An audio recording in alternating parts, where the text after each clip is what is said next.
What's up, guys? Hey. It is Stephen and Misty here at Bealeton Baptist giving you your Sunday school lesson today. So, Misty, do you want to break down what we've been talking about? Yeah, so we've been atypical families and how God wants to use us when we're imperfect, when atypical families pray. We need prayer for each other to make it, and then we need to have tough, crucial conversations if we want to move forward. That's what we've been learning. Yeah, so this week we're going to be talking about how not so typical families forgive each other. And I don't know if you've ever heard the story of Joseph and the Technicolor Dreamcoat, but we have Father Abraham had Isaac had Jacob had 12 sons, right? And his favorite son was Joseph because it was from his favorite wife. And so he loved Joseph and he gave him this coat of many colors and all these things. And he flaunted it so much. You older siblings know how when little siblings get away with things and everybody starts teasing about your mom and dad's favorite. No, I'm mom and dad's favorite. Everyone knew there was no question that Joseph was the favorite, and he flaunted it. So they were so angry with him. Yeah, and so I can identify with that being, I was the favorite. But I can identify with getting jealous of your brother or sister or something, and that's... And so, you get angry. But the brothers overreacted a little bit to this. So I don't know, he could have flaunted. They could have been pretty spoiled. So he came in one day, he said he could interpret dreams, and he said, I had a dream that I was going to rule over you guys. Yeah. So they beat him. To a pulp.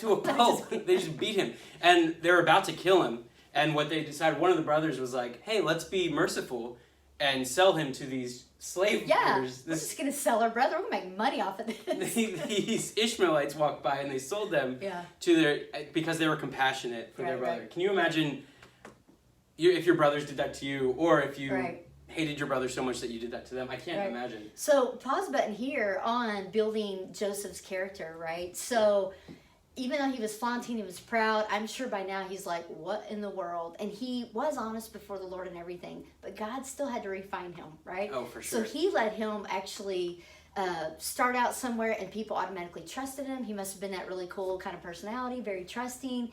And then where he was second in command for a man who owned a lot of land, and his wife made a hit on him. And lied about it and act like Joseph was committing adultery. And he's like, what? And so he runs, and he's in trouble here, right? Yeah, and they throw him back in prison. And so he here you are, you're Joseph. You know that God is giving you this gift of blessing you, that you can tell dreams and stuff. And so sometime. Everything's great, everything's going great, and then you're a slave. And then everything's going great, and now you're in prison. And he says in the book of Genesis, it was many years in prison that everyone forgot about him. And finally Pharaoh needed this dream told, and there's a lot in between here. Go back and read the book. And don't get mixed up with Daniel. And so he was able to interpret Pharaoh's dreams, and then Pharaoh made him essentially the prime minister over all of Egypt. Right.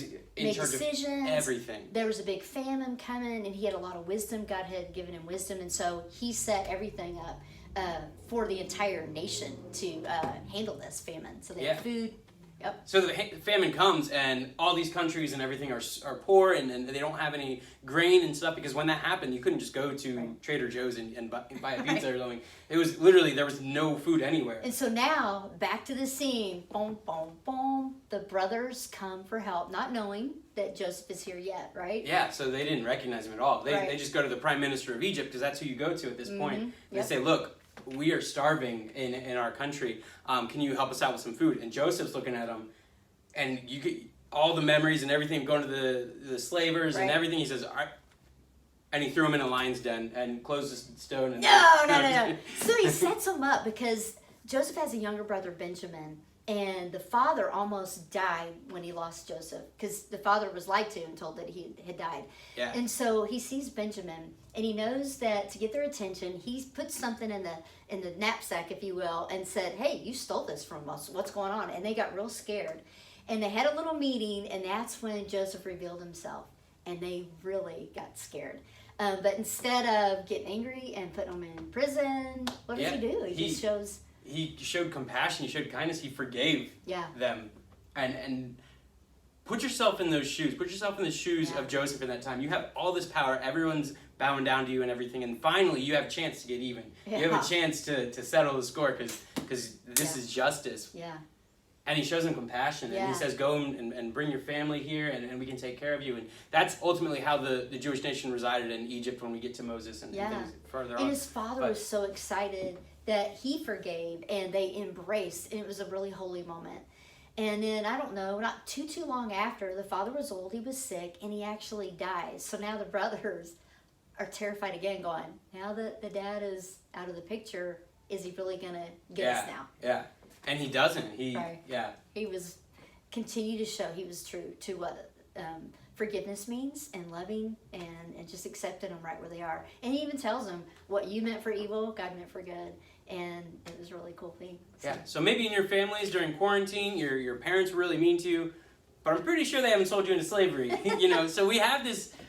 Anything that you've endured through this last, was it 13 weeks or something? And don't get any ideas. Don't get any ideas. But Joseph has experienced that and much worse, and he was still able to bring himself to forgive. So we're gonna flip over to the New Testament in Matthew 18.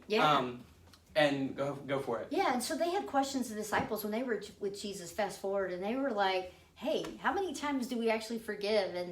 And Lord, how many times shall I forgive my brother or sister who sins against me? Up to 7 times? And y'all remember what Jesus said? No, 7 times 70.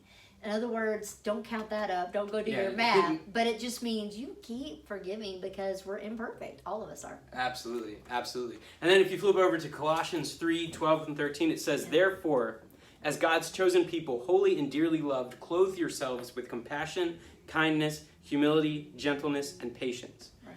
Bear with each other and forgive one another. If any of you has a grievance against someone, forgive them as the Lord forgave you. So that's our encouragement for you guys this week. Yep. Is in your families, if you're angry at your parents, or if you're angry at your siblings, or if you're angry at your dog, forgive them, because that's what God has done for us, and it's our job to pay it forward. Yeah, just ask that question though. Be honest between you and the Lord. Who do I need to forgive? And see what comes to mind, and then do something about it. Yeah, so that's all we got for you today. We'll see you Tuesday night at 7 o'clock. We're still going to do the Zoom meetings. Yeah. Hopefully in the future, as we open up, we can do some volleyball. That would be so dope. Yep. For right now, the plan is we're going to continue to do Zoom. So see you Tuesday. Woo. Peace.